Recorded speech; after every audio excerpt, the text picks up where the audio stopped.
All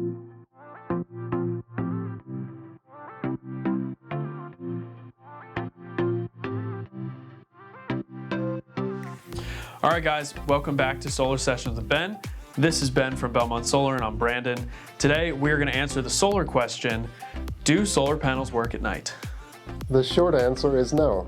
You can get a little bit off the full moon, and I verified that in college, but it's not enough that it's worth metering even.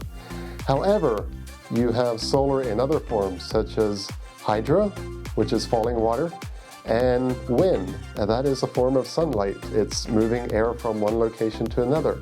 So those can also be part of your energy mix. So that is really solar at night. Along with batteries, either on-site or off-site, that's another way to bridge the gap until the sun comes up again.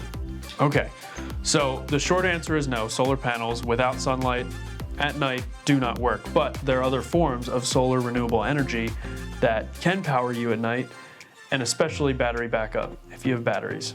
Yes. And increasingly the utilities are putting up big battery banks to help that when there's not enough of wind, hydro, or other types of storage. Okay, Ben, thanks. Thanks for watching, guys. We'll see you next time.